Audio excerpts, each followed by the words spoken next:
ಪುಷ್ಪ 2 ಚಿತ್ರದಿಂದ ಕನ್ನಡ ಚಿತ್ರಗಳು ಎತ್ತಂಗಡಿಯಾಗಿದ್ದಾವೆ. ಮಧ್ಯರಾತ್ರಿ ಟಿಕೆಟ್ ನೀಡಿ ಪ್ರದರ್ಶನವನ್ನ ಮಾಡ್ತಾ ಇದ್ದಾರೆ. ನಿರ್ಮಾಪಕ ಸಂಘದ ಅಧ್ಯಕ್ಷ ಉಮೇಶ್ ಬಣಕಾರ್ ಹಿಂಗಂತ ಹೇಳಿ ಕಿಡಿಕಾರಿದ್ದಾರೆ.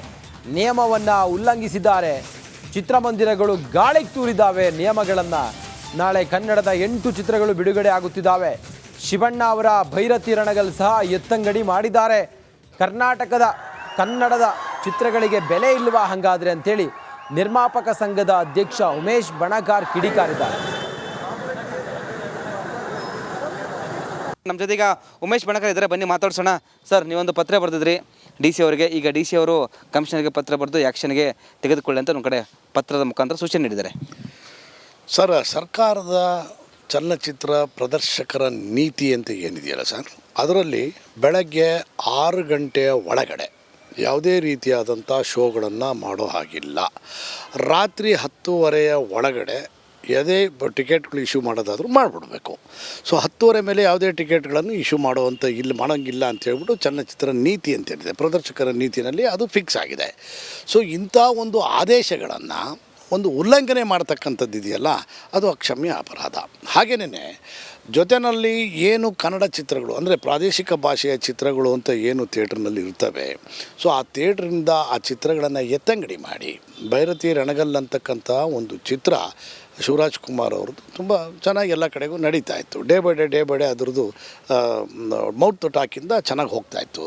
ಸೊ ಆ ಚಿತ್ರನೂ ಕೂಡ ಎತ್ತಂಗಡಿ ಮಾಡಿ ಮತ್ತು ನಾಳೆ 8 ಸಿನಿಮಾಗಳ ಬಿಡುಗಡೆ ಇತ್ತು, ಪ್ರಾದೇಶಿಕ ಚಿತ್ರಗಳು, ಕನ್ನಡ ಚಿತ್ರಗಳು. ಸೊ ಅಂಥ ಒಂದು ಚಿತ್ರಗಳ ಬಿಡುಗಡೆಗೂ ಕೂಡ ಎಲ್ಲೋ ಒಂದು ಕಡೆ ಪ್ರದರ್ಶಕರುಗಳಿಂದ ತೊಂದರೆ ಆಗ್ತಾ ಇದೆ ಅಂತಕ್ಕಂಥದ್ದು ಇವತ್ತಿಂದಲ್ಲ, ಇದು ಭಾಳ ದಿವಸದಿಂದ ನಡೀತಾ ಇತ್ತು. ಎಷ್ಟು ಥಿಯೇಟ್ರುಗಳು ಈ ಮಧ್ಯರಾತ್ರಿ 12 ಗಂಟೆಗೆ ಮತ್ತು 3 ಗಂಟೆಗೆ ಶೋ ಆರಂಭ ಮಾಡೋಕ್ಕೆ ಮುಂದಾಗಿದ್ದಾರೆ ಬೆಂಗಳೂರಿನಲ್ಲಿ? ಸರ್, ಈಗ ನಮಗೆ ಬಂದಿರತಕ್ಕಂಥ ಅಂಕಿಅಂಶಗಳು ಎಂಟೈರ್ ಕರ್ನಾಟಕ ಭಾಳಷ್ಟು ಚಿತ್ರಮಂದಿರಗಳಲ್ಲಿ, ಬರೀದು ಬೆಂಗಳೂರು ನಗರಕ್ಕಷ್ಟೇ ಸೀಮಿತವಾಗಿರಲಿಲ್ಲ, ಭಾಳಷ್ಟು ಚಿತ್ರಮಂದಿರಗಳಲ್ಲೂ ಕೂಡ ಈ ಥರದ ಒಂದು ವ್ಯವಸ್ಥೆ ನಡೀತಾ ಇತ್ತು, ಎಸ್ಪೆಷಲಿ ಬಾರ್ಡ್ರ್ಗಳಲ್ಲಿ. ಯಾಕೆ ಅಂದರೆ ಕರ್ನಾಟಕ ಹೊರತುಪಡಿಸಿ ಆಂಧ್ರ, ತಮಿಳುನಾಡು, ಕೇರಳದಲ್ಲಿ ಯಾವುದೇ ರೀತಿಯ ಚಿತ್ರದ ನಿಯಮ ಅಂತ ಏನಿದೆ ಅದನ್ನು ಯಾವುದೇ ಪ್ರದರ್ಶಕರು ಉಲ್ಲಂಘನೆ ಮಾಡೋ ಹಾಗಿಲ್ಲ.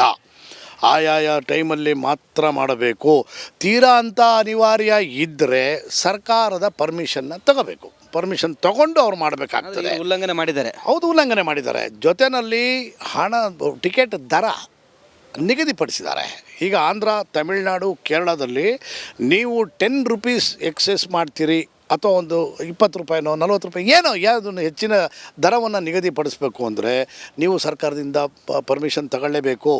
ಆ ಥರ ಪರ್ಮಿಷನ್ ಇಲ್ಲದೇನೆ ಹವ್ಯಾತವಾಗಿ ಇವತ್ತಿನ ನನ್ನ ಪತ್ರದಲ್ಲಿ ನಾನು ಜಿಲ್ಲಾಧಿಕಾರಿಗಳಿಗಾಗಲಿ ಪೊಲೀಸ್ ಕಮಿಷನರ್ಗಾಗಲಿ ನಾನು ಅದನ್ನು ಮೆನ್ಷನ್ ಮಾಡಿದ್ದೀನಿ. 500, 1000, 1500, ಕೆಲವು ಕಡೆ 2,000.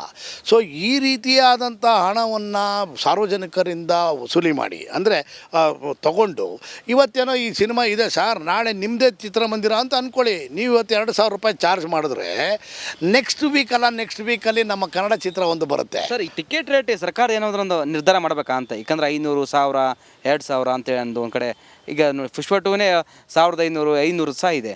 ಇಲ್ಲ ಒಂದು ಕಡೆ ಸರ್, ಇದು ಹೊಸದಲ್ಲ ಸರ್, ಈ ರೀತಿ ತುಂಬ ಆಗಿದ್ದಾವೆ. ತುಂಬ ಆಗಿ ಇವು ಮನದಟ್ಟಾದ ಮೇಲೇ ನಾವು ನಮ್ಮ 16ರಲ್ಲಿ ಸಾರಾ ಗೋವಿಂದ್ ಅವರು ಅಧ್ಯಕ್ಷರಾದಂಥ ಸಂದರ್ಭದಲ್ಲಿ ನಾನು ಉಪಾಧ್ಯಕ್ಷನಾಗಿದ್ದೆ ಇಲ್ಲಿ ವಾಣಿಜ್ಯ ಮಂಡಳಿನಲ್ಲಿ. ಅವತ್ತು ಎಂಟೈರ್ ಉದ್ಯಮ ನಾವು ಹೋಗಿ ಮುಖ್ಯಮಂತ್ರಿಗಳನ್ನು ಸಿದ್ದರಾಮಯ್ಯ ಸಾಹೇಬರಿಗೆ ನಾವು ಮನವಿ ಮಾಡ್ಕೊಂಡ್ವಲ್ಲ, ಅವಾಗ ಅವ್ರು ಆದೇಶ ಮಾಡಿದ್ರಲ್ವ. ಆ ಆದೇಶ ಕಾನೂನು ಅಂಗಳದಲ್ಲಿ ಇತ್ತು ಅನ್ನೋ ಒಂದು ಕಾರಣಕ್ಕೆ ಇವತ್ತು ಆ ರೀತಿ ಪ್ರಾಬ್ಲಮ್ ಆಯ್ತಲ್ವ. ಈಗ ಅದಕ್ಕೆ ತಿರುಗಿ ಸರ್ಕಾರ ನಿಯಮವನ್ನು ಪಾಲಿಸಬೇಕು ಅನ್ನೋ ಒಂದು ವಿಚಾರದಲ್ಲಿ ಕನ್ನಡ ಅಭಿವೃದ್ಧಿ ಪ್ರಾಧಿಕಾರದ ಅಧ್ಯಕ್ಷರು ಬಿಳದಲೆ ಸಾಹೇಬ್ರ ಜೊತೆಲೂ ಕೂಡ ಇವತ್ತು ಮಾತಾಡಿದ್ದೀವಿ. ನಾಳೆ ನಾಡಿದ್ರೊಳಗಡೆ ಅವ್ರ ಜೊತೆಲೂ ಕೂಡ ಚರ್ಚೆ ಆಗುತ್ತೆ. ಅದಕ್ಕೆ ಏನೇನು ಬೇಕೋ ಚೌಕಟ್ಟನ್ನು ಮತ್ತು ನಿಯಮವನ್ನು ಉಲ್ಲಂಘನೆ ಮಾಡಿದಂಥ ಯಾವುದೇ ಪ್ರದರ್ಶಕರಾದ್ರೂ ಕೂಡ ಅವರ ವಿರುದ್ಧ ನಿರ್ದಾಕ್ಷಿಣ್ಯವಾದಂಥ ಕ್ರಮವನ್ನು ಕೈಗೊಳ್ಳಬೇಕು ಅಂತಕ್ಕಂಥದ್ದನ್ನು ನಾವು ಮಾಡ್ತಾಯಿದ್ದೀವಿ ಸರ್. ಎಸ್, ಇದಿಷ್ಟು ನಿರ್ಮಾಪಕರ ಸಂಘದ ಅಧ್ಯಕ್ಷರಾದ ಉಮೇಶ್ ಬಣಕಾರ್ ಅವರ ಮಾತಾಯಿತು. ಕ್ಯಾಮ್ರಾ ಪರ್ಸನ್ ಮಂಜು ಜೊತೆ ವೀರೇಶ್, ರಿಪಬ್ಲಿಕ್ ಕನ್ನಡ, ಬೆಂಗಳೂರು. ಪುಷ್ಪ 2 ಚಿತ್ರದಿಂದ ಕನ್ನಡ ಚಿತ್ರಗಳು ಎತ್ತಂಗಡಿಯಾಗಿದ್ದಾವೆ. ಮಧ್ಯರಾತ್ರಿ ಟಿಕೆಟ್ ನೀಡಿ ಪ್ರದರ್ಶನವನ್ನ ಮಾಡ್ತಾ ಇದ್ದಾರೆ. ನಿರ್ಮಾಪಕ ಸಂಘದ ಅಧ್ಯಕ್ಷ ಉಮೇಶ್ ಬಣಕಾರ್ ಹಿಂಗಂತ ಹೇಳಿ ಕಿಡಿಕಾರಿದ್ದಾರೆ. ನಿಯಮವನ್ನ ಉಲ್ಲಂಘಿಸಿದ್ದಾರೆ. ಚಿತ್ರಮಂದಿರಗಳು ಗಾಳಿಗೆ ತೂರಿದ್ದಾವೆ ನಿಯಮಗಳನ್ನು. ನಾಳೆ ಕನ್ನಡದ 8 ಚಿತ್ರಗಳು ಬಿಡುಗಡೆ ಆಗುತ್ತಿದ್ದಾವೆ. ಶಿವಣ್ಣ ಅವರ ಭೈರತಿ ರಣಗಲ್ ಸಹ ಎತ್ತಂಗಡಿ ಮಾಡಿದ್ದಾರೆ. ಕನ್ನಡದ ಚಿತ್ರಗಳಿಗೆ ಬೆಲೆ ಇಲ್ವಾ ಹಂಗಾದ್ರೆ ಅಂತೇಳಿ ನಿರ್ಮಾಪಕ ಸಂಘದ ಅಧ್ಯಕ್ಷ ಉಮೇಶ್ ಬಣಕಾರ್ ಕಿಡಿಕಾರಿದ್ದಾರೆ.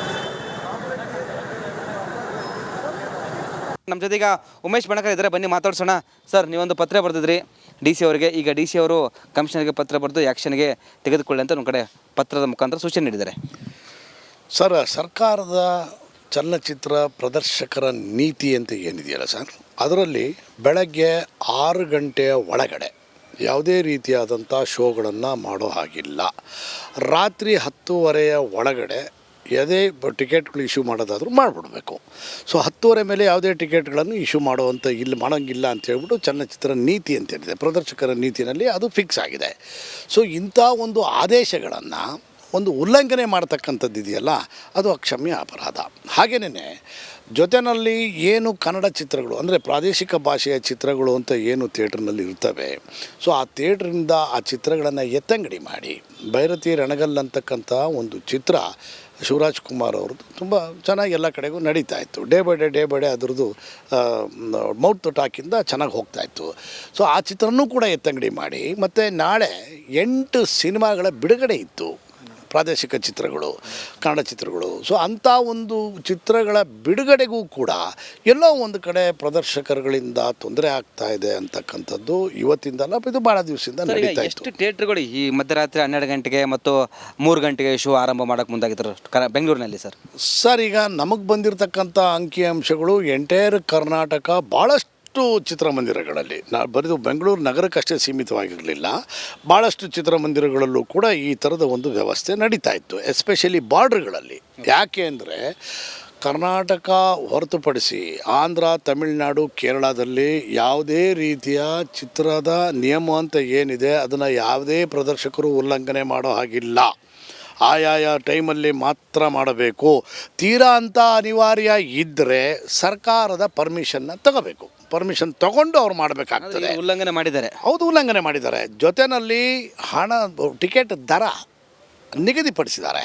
ಈಗ ಆಂಧ್ರ, ತಮಿಳುನಾಡು, ಕೇರಳದಲ್ಲಿ ನೀವು 10 ರೂಪೀಸ್ ಎಕ್ಸೆಸ್ ಮಾಡ್ತೀರಿ ಅಥವಾ ಒಂದು 20 ರೂಪಾಯಿನೋ 40 ರೂಪಾಯಿ ಏನೋ ಯಾವುದನ್ನು ಹೆಚ್ಚಿನ ದರವನ್ನು ನಿಗದಿಪಡಿಸಬೇಕು ಅಂದರೆ ನೀವು ಸರ್ಕಾರದಿಂದ ಪರ್ಮಿಷನ್ ತಗೊಳ್ಳೇಬೇಕು. ಆ ಥರ ಪರ್ಮಿಷನ್ ಇಲ್ಲದೇನೆ ಹವ್ಯಾತವಾಗಿ ಇವತ್ತಿನ ನನ್ನ ಪತ್ರದಲ್ಲಿ ನಾನು ಜಿಲ್ಲಾಧಿಕಾರಿಗಳಿಗಾಗಲಿ ಪೊಲೀಸ್ ಕಮಿಷನರ್ಗಾಗಲಿ ನಾನು ಅದನ್ನು ಮೆನ್ಷನ್ ಮಾಡಿದ್ದೀನಿ.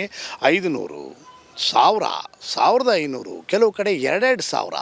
ಸೊ ಈ ರೀತಿಯಾದಂಥ ಹಣವನ್ನು ಸಾರ್ವಜನಿಕರಿಂದ ವಸೂಲಿ ಮಾಡಿ ಅಂದರೆ ತಗೊಂಡು ಇವತ್ತೇನೋ ಈ ಸಿನಿಮಾ ಇದೆ ಸರ್, ನಾಳೆ ನಿಮ್ಮದೇ ಚಿತ್ರಮಂದಿರ ಅಂತ ಅಂದ್ಕೊಳ್ಳಿ, ನೀವು ಇವತ್ತು 2,000 ರೂಪಾಯಿ ಚಾರ್ಜ್ ಮಾಡಿದ್ರೆ ನೆಕ್ಸ್ಟ್ ವೀಕಲ್ಲಿ ನಮ್ಮ ಕನ್ನಡ ಚಿತ್ರ ಒಂದು ಬರುತ್ತೆ. ಸರ್, ಈ ಟಿಕೆಟ್ ರೇಟ್ ಸರ್ಕಾರ ಏನಾದರೂ ಒಂದು ನಿರ್ಧಾರ ಮಾಡಬೇಕಾ ಅಂತ? ಯಾಕಂದರೆ 500, 1000, 2,000 ಅಂತೇಳಿ ಒಂದು ಕಡೆ ಈಗ ಪುಷ್ಪ 2ನೇ 1500, 500 ಸಹ ಇದೆ. ಇಲ್ಲಿ ಒಂದು ಕಡೆ ಸರ್, ಇದು ಹೊಸದಲ್ಲ ಸರ್, ಈ ರೀತಿ ತುಂಬ ಆಗಿದ್ದಾವೆ.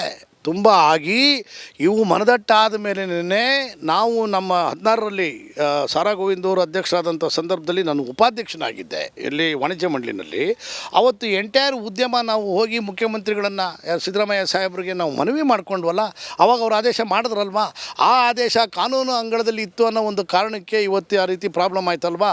ಈಗ ಅದಕ್ಕೆ ತಿರುಗಿ ಸರ್ಕಾರ ನಿಯಮವನ್ನು ಪಾಲಿಸಬೇಕು ಅನ್ನೋ ಒಂದು ವಿಚಾರದಲ್ಲಿ ಕನ್ನಡ ಅಭಿವೃದ್ಧಿ ಪ್ರಾಧಿಕಾರದ ಅಧ್ಯಕ್ಷರು ಬಿಳದಲೆ ಸಾಹೇಬ್ರ ಜೊತೆಲೂ ಕೂಡ ಇವತ್ತು ಮಾತಾಡಿದ್ದೀವಿ.